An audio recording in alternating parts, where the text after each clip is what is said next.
Okay, welcome back to my YouTube channel. My name is Luke from Astro Awakening, and this video is going to be all about Virgo, work, health, routine, and how that your Virgo energy, your sixth house energy, impacts so many different areas of your life and the relationship between this area of our life and the rest of our lives based on the cosmic wheel. So the other thing I'm also going to tell you at the end of this video is a little hack with Virgo energy in the sixth house and how to use your routine and your work and the things that you do daily, also known as the house of refinement, to actually mold yourself or refine yourself into success, into accomplishment, into achievement, into work opportunities, into relationships. Because it's the Virgo area of our life, right? It's the sixth house area of our life that shapes our beingness. You know, they say it's the things that you do every day that you become. And that's a little bit about the Virgo energy. So, first, we got to look at this Virgo. And what I want to make a distinction is that I keep these dry out really quickly. Put that back on. In understanding Virgo, I want you to understand this. This is just the archetype of Virgo and a correlation to the area of life that Virgo has a natural relationship with, which is the sixth house. The sixth house deals in our health and well-being, our routine, right? So the things that we do daily that make us who we are, the work that we do. So the type of work, who we work with, where we work, the way in which we work are all sixth house Virgo style energies. And also the house of personal refinement. So Virgos are very hands-on, it's mutable earth, down, practical, and it works on efficiency and making things better, improving on them. In order to improve something, we've got to look to what's not working. So the Virgo is very critical in that nature, it can look to what is not working, and then to process of refinement is to release the things that aren't, less of those and more of the things that are. It's also about efficiency, so time, effort, outcome. How much time, how much effort is in what is the outcome, and how can I get from A to B to C the most efficient way. Virgo has a lot of analytical aspects to it. So they make excellent advisors, okay? And they're often really good at when someone has presented a particular system, a strategy, a business idea, anything at all where there's been creation, right? So that think of the creation as something has come into manifestation, then you hand it to the Virgo. Why would you hand something, to the Virgo? Because the Virgo is going to be able to work out how to improve it, how to make it better, how to make it more efficient. Is the Virgo good at creating the initial manifestation? Not its strong suit. Not its strong suit. For me, I need a muse. I need something to stimulate my ideas. Once I do, then I can run with it as a Virgo. But if I just sit there and try and come up with an idea or a creation on my own, I just overthink, overanalyze, overcritique, and just can't make that process streamlined or easy. But if someone says, hey, what about this as an idea? I go, I can take that idea that's been formed and then I can mutable earth, break it down, analyze it, make it more efficient, trim the fat, sculpt it, refine it into perfection, which is another thing that Virgo deals with, which is perfection. Now, the first house over here in the ascendant, this degree right here, the rising sign, if we were to take a line from here to the cusp of the sixth house, we have an inconjunct, right? So an inconjunct is an aspect that you might see that looks like this. I'm drawing upside down here. You might see an aspect looking like that. Inconjunct or a quincunx. Quincunx. And basically that means that there is what we do, our routine, our habits, the things we do every day, and our work has a real impact on our physical health. So Virgo, the sixth house, is known as the house of health and wellness. And it's because what we do every day, right? The habits we keep, the routine we keep every day shapes our habits. Have we got healthy habits? Have we got dysfunctional habits and routines? That's going to impact on our physical health and vitality. So this house here, the Virgo area of life and the sixth house, has a lot to do with health and well-being and the mind-body connection.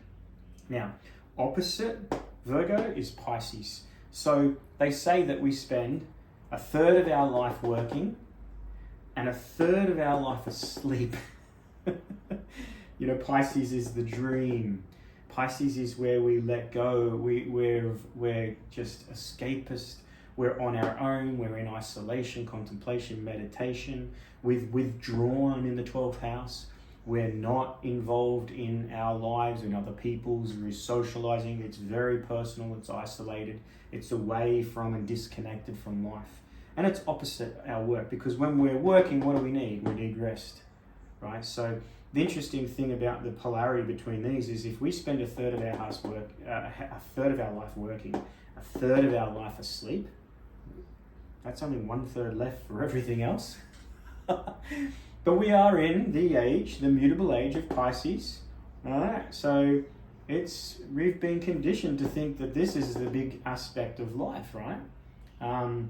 You know, service and sacrifice, if you could look at it like that as well. Service to others, self-sacrifice, and how those two energies play into this idea of work, which has dominated, you know, especially Western culture and society. That idea of you got to work hard for your money, work hard for a living. You know, you got to put the energy and the effort in. You know, it's all about what you do. One of the most common questions in the Western world we get asked when you meet someone new is, what do you do? What do you do? So there's a massive emphasis on this. And you think, like, there's all these other areas of life. Why is this the emphasis? Well, I think it's got a lot to do with this age that we're in. We're in this age of Pisces, right? So these polarities are going to be very, very emphasized through that period of time. So that's an interesting thing. If we come down to our second house, deals with our skills. These are our natural abilities, right? And then with those natural abilities, are they valuable? And can we use them to create value?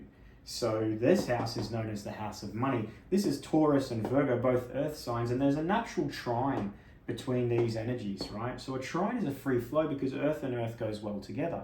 So your natural skills are going to be coming into your ability and your work. So the question to ask is, are you using your natural skills in the work you're doing, or are you out of alignment?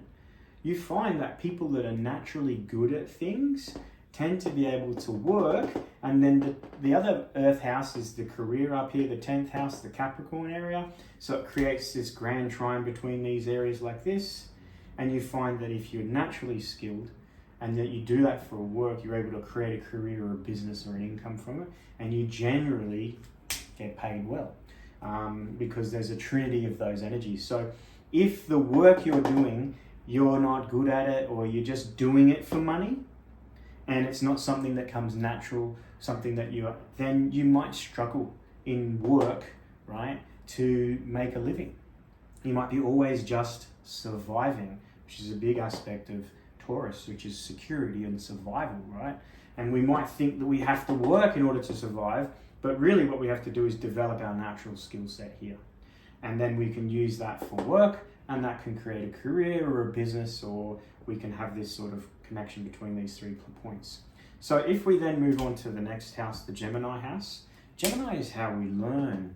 And the interesting thing about Gemini, and to a degree Sagittarius are opposite, so the 3rd house, 9th house. 3rd house, 9th house create a square to the Pisces, Pisces, Virgo house. So this is a square here between these energies, right? So 90 degrees, square, square, square, square. Because our ability to learn, how we learn, right, impacts the work that we do. You can't really do anything that you don't know how to do. Now, you might have natural skills, and if you don't, then you can learn new skills, and you can learn things that can help you in the work you do. And the other part of this too is communication. vast majority of people within the work they do, communication plays a key role. Very few people have a job that doesn't involve some form of communicating. So this challenges the work area, but then also up here, the house of meaning, personal meaning and understanding. How well you learn and how much you get it impacts what? It impacts your health. It impacts your work. It impacts your daily life, right? So how well you learn, how well you apply learning into understanding, meaning, is going to impact on here what you're here to do. So we go down to the fourth house. This is our home, our foundation, right? Our family, our roots. And the sextile, 60 degrees between here and the sixth house of work, is that our work creates an opportunity for us to support ourselves, right? So our work here is supporting our foundation, right? So it's very important, but so does the things we do every day, our routine, the things that we do that make us who we are. You can see how those things that we do that make us who we are really impactful for our stability and our foundation and our ability to support ourselves. Another aspect here is that the work house, the Virgo area, is between Leo and Libra. Leo is I play. This is the house of joy. This is the house of relationship. So what gets in the way of our ability to play, right? All work and no play, and our ability to love and form relationships. Well, it's the work here, a workaholic, never got time for the relationship, or right, because it sort of divides these areas here. This is romance and relationship, and what gets stuck in the middle is work. So working on healthy ways to have boundaries in the work you do, but creating routine that incorporates joy, incorporates relationship time. You know, time management is a big key for Virgo as well, because we're using our time most efficiently. But if we've overemphasized our Virgo area, our sixth house becomes too big, then this house next to it we don't get any time for play, and we don't have any time for our relationship. And maybe in the relationship, the value has become big on work, right? So then all of a sudden what happens is the relationship area of life is challenged as a result. Now, we can go into the relationship here. We've sort of blended that too, but what I want to do is bring us over here to our other relationship house, which is our social house. This is our house of friendships and group. Now, I mentioned before about the inconjunct from how the routine, our health, well-being, right? The things we do every day and the work we do impacts directly on our health, because the quincunx creates this sort of separating effect. And there's a real association between your physical well-being and, you know, what you're doing every day. And over here, our social house, right, our group and our sense of belonging, that also is impacted sometimes negatively by the type of work we do, right? Again, we haven't got time for, you know, socializing because we've got too much work on. We're in the wrong group of friends, so it's impacting our work, or the work we do means that we can't associate with the type of people we want to. So there is a big need for adjustment in these areas of life, and you know, our work is going to be so impactful for these two areas, but not in a very conscious way. We're not going to realize that it's our work and the things we're doing every day that are impacting our health. We might look to other areas of our life to sort of lay that blame, and also to socialize, to fit in, to belong, to have friends, right? And it's the work sometimes. It's like, oh man, we never see that guy. They're always busy working. This Scorpio house, the 8th house, other people's resources, right? So there's a sextile between these two areas, because when we work, what do we get? We get other people's resources. We get paid. We get paid from who? We get paid from other people. So there's a nice aspect of support there, because often the work we do is literally to get paid, right? The skills that we have is where we make our money, but who's giving us that money? Other people and their resources. So I've illustrated this in a way for you to understand a little bit more about Virgo, and I did promise you a little bit of a hack in relation to finding the right job that you want to get into, improving opportunity in your life, and creating a life that you want to live, right? The ideal. right? So idealism could be, our Saggy, Aquarius areas of life. We get really idealistic. We're future thinking. We're big picture, and we want to be able to sort of like live that. But the square is the work, or the routine is another way that our daily routine. Squares our beliefs, and in conjuncts our ideals. So it really challenges these two here. But this is the key to it, right? If we imagine as well that we're in the center of this, so these are different aspects of us. Our physical body is here, but we really are in the center of all of these things. So this is the intrinsic self, the first house. This is who you are. Your sun, your solar energy. So for me, I'm a Virgo, but I'm in the 9th house. So my sun is in the 9th house. That's how I see myself. That's how I think about myself. That's my self-image, my identity. But that's who I am. My intrinsic nature is Sagittarian rising. So that's how I am, if you want to think about it in terms. But we really are this is an aspect of self. This is an aspect, our moon energy, what makes us feel good, emotionally comfortable, grounded, at home, in peace. These are all going to be different components. But if we imagine that we're in the middle, and what we're doing here is becoming whole. We want to become whole, right? And we want to live the ideal, right? We want to live the dream. We want to live connected. We want to feel like we're belonging. We want to feel like we're contributing. We want to feel like we've accomplished something, we're achieving it. So here's a little hack that I want you to think about. Use your imagination, right? So Virgo is very analytical, very critical, very cerebral, thinking a lot, breaking things.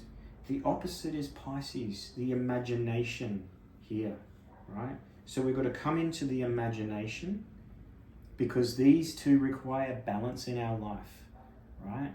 All work, no play, but all work and then like only time for this. We've got to work out how to balance these to create and refine the self into the ideal. So we want to come into imagination. We want to isolate ourselves, disconnect. We want to find a quiet space. We want to meditate or visualize or imagine, all Piscean themes. And what we want to do is we want to imagine if you had the ideal life, the ideal career, the ideal relationship, the ideal finances, the ideal health, right? Everything in your life was the dream had come true. You'd realized it and you're living that dream. Now imagine, who is that person? Are they this person that you're being now, or are they different? How are they different? And here is the hack.